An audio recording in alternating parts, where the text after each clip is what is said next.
നമ്മളെല്ലാവരും സാമ്പത്തിക അഭിവൃദ്ധി പ്രാപിക്കാൻ ആഗ്രഹിക്കുന്ന ആളുകളാണല്ലേ. നമ്മളുടെ ഭൂരിഭാഗം പേരും കഠിനാധ്വാനം ചെയ്യുന്നവരുമാണ്.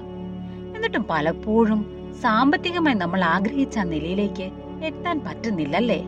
എന്തുകൊണ്ടായിരിക്കാം ഇത്? കഠിനാധ്വാനത്തിന് പുറമെ നമ്മുടെ ചില നെഗറ്റീവ് ശീലങ്ങളാണ് നമ്മുടെ സമ്പത്തിനെ തടഞ്ഞു നിർത്തുന്നത്. ഇന്നത്തെ ഈ വീഡിയോയിലെ സാമ്പത്തിക അഭിവൃദ്ധിക്കായി നമ്മൾ അടിയന്തരമായി ഒഴിവാക്കേണ്ട 5 പ്രധാനപ്പെട്ട കാര്യങ്ങളെക്കുറിച്ചാണ് സംസാരിക്കുന്നത്. വീഡിയോ മുഴുവനായി കാണുക.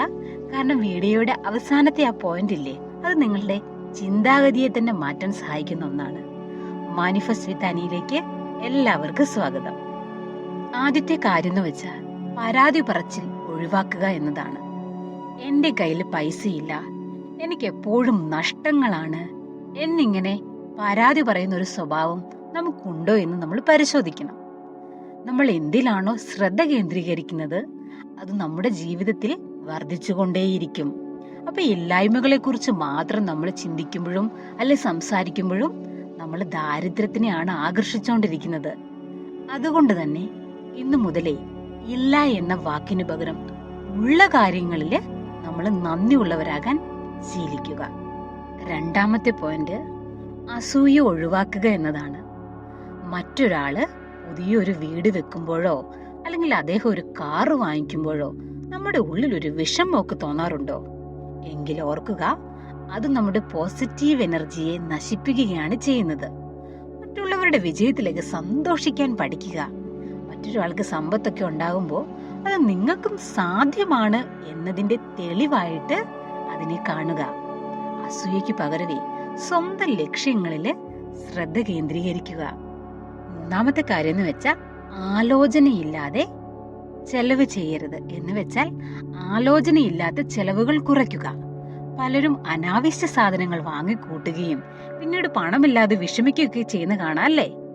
പണം ചെലവാക്കുന്നതിന് മുൻപ് ഇതെനിക്ക് അത്യാവശ്യമാണോ എന്ന് സ്വയം ചോദിക്കുക. കൃത്യമായ പ്ലാനിങ്ങും ബഡ്ജറ്റും ഒക്കെ ഉണ്ടെങ്കിൽ മാത്രമേ സമ്പത്ത് നിലനിൽക്കുള്ളൂ. പണം ചിലവാക്കിയ ശേഷം സങ്കടപ്പെടുന്നത് കൊണ്ട് കാര്യമില്ല, മറിച്ച് ബുദ്ധിപൂർവം ചിലവാക്കാൻ പഠിക്കുകയാണ് വേണ്ടത്. നാലാമത്തെ കാര്യം വളരെ പ്രധാനപ്പെട്ടതാണ്. സ്വയം നിക്ഷേപിക്കാൻ തയ്യാറാകുക. മിക്ക ആളുകളുവേ വിനോദങ്ങൾക്കായി പണം ചെലവാക്കാൻ വേണ്ടി മടിയൊന്നും ഉണ്ടാവില്ല. പക്ഷെ ഒരു പുസ്തകം വാങ്ങിക്കാനോ അല്ലെങ്കിൽ ഒരു കോഴ്സ് പഠിക്കാനോ പണം എന്ത് ചെയ്യും? ചെലവാക്കില്ല. അറിവ് നേടാനായി ചെലവാക്കുന്ന പണമില്ലേ, അതൊരിക്കലും ഒരു നഷ്ടമല്ല, അതൊരു നിക്ഷേപമാണ്. നിങ്ങളുടെ അറിവ് വർദ്ധിക്കുമ്പോൾ നിങ്ങളുടെ വരുമാനവും സ്വാഭാവികമായി വർദ്ധിക്കും. അതുകൊണ്ട് തന്നെ ദിവസവും പുതിയ കാര്യങ്ങൾ പഠിക്കാനായി സമയം കണ്ടെത്തുക. അവസാനമായി നെഗറ്റീവ് ചിന്തകളും സംസാരവും പൂർണ്ണമായും ഒഴിവാക്കുക. എന്നെ കൊണ്ട് ഇതിന് കഴിയില്ല, ഞാനൊരു പരാജയമാണ് തുടങ്ങിയ വാക്കുകളൊക്കെ ഉണ്ടല്ലോ, അത് നമ്മുടെ ഉപബോധ മനസ്സിനെ തളർത്തുകയാണ് ചെയ്യുന്നത്. പകരം എനിക്ക് സാധിക്കും, ഞാൻ വിജയത്തിലേക്ക് അടുക്കുകയാണ് എന്ന പോസിറ്റീവ് ചിന്താഗതി വളർത്തുക. നമ്മുടെ വാക്കുകൾക്കും ചിന്തകൾക്കും നമ്മുടെ ജീവിതത്തെ രൂപപ്പെടുത്താനുള്ള വലിയ ശക്തിയുണ്ട്.